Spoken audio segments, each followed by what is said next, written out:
GeM TV நேயர்களுக்கு வணக்கம். இப்போது நாம் பார்க்க போவது 11 படத்தின் திரை விமர்சனம். 11 படத்தில் நவீன் சந்திரா, அபிராமி, ஜீவன், ஆடுகளம் நரேன் மற்றும் பலர் நடித்திருக்கிறார்கள். கார்த்திக் அசோகன் ஒளிப்பை செய்திருக்கிறார்.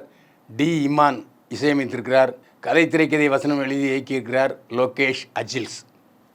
இது ஒரு டெரரான படம். எத்தகைய நூதனமான குற்ற வழக்குகளையும் அலசி ஆராய்ந்து குற்றவாளிகளுக்கு தண்டனை வாங்கி கொடுப்பதில் வல்லவர் போலீஸ் அதிகாரி நவீன் சந்திரா. அவருக்கு துணையாக திலீபன் சப் இன்ஸ்பெக்டராக பணிபுரிகிறார். நகரத்தில் அடுக்கடுக்கான கொலைகள் நடந்து கொண்டே இருக்கிறது, அதுவும் பெண்கள். இது பெரிய தலைவலியாக இருக்குது. நவீன் சந்திரா எத்தகைய சோதனைகளையும் வேதனைகளையும் அதிர்ச்சிகளையும் தாங்கி கொண்டு அந்த வழக்குகளை துப்பறிந்து கண்டுபிடிக்கிறார்.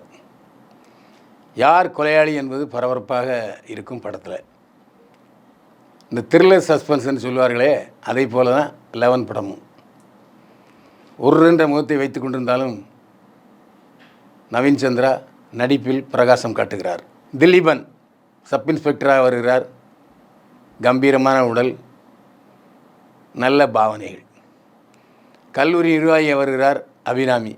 அவரும் அவருக்கு உரிய பாத்திரத்தை செவனே செய்திருக்கிறார். ஆடுகளம் நரேன் கேட்கவே வேண்டாம், அசத்தி இருக்கிறார். இப்படியாக சிறு சிறு வேடங்களில் வந்தாலும் பலர் தங்களுடைய திறமையை வெளிப்படுத்தி இருக்கிறார்கள். கார்த்திக் அசோகனின் கேமரா இருளிலும் சரி பகலிலும் சரி சுறுசுறுப்பாக பணியாற்றி இருக்கிறது.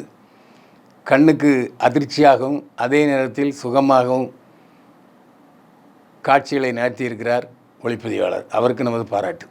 டி இமான் இசையமைத்திருக்கிறார். டி இமானை பொறுத்த வரைக்கும் நம்ம சொல்லவே வேண்டாம். 2 மெலடி பாட்டு, 2 பேத்தாஸ் பாட்டு போட்டு அசிறுவார்.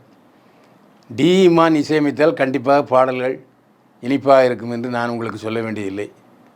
அதேமாதிரி தான் இந்த படத்தில் நல்ல பாடல்கள் இருக்கிறது. இயக்குனர் லோகேஷ் அஜில்ஸ்.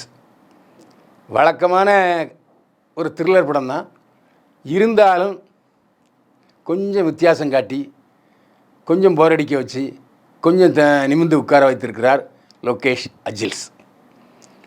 வழக்கமான படங்களைப் போல இல்லாமல் இது ஒரு வேறு ட்ராக்கில் பயணிக்குது. அதை நீங்கள் படம் பார்த்தா தான் புரியும். சூப்பரான சஸ்பென்ஸ் த்ரில்லர் 11 படத்தை தியேட்டரில் போய் பாருங்கள். 11 படத்துக்கு பைல்வான் பார்வையில் 100க்கு 42 மதிப்பெண்கள். மீண்டும் சந்திப்போம். வாழ்க வளமுடன்.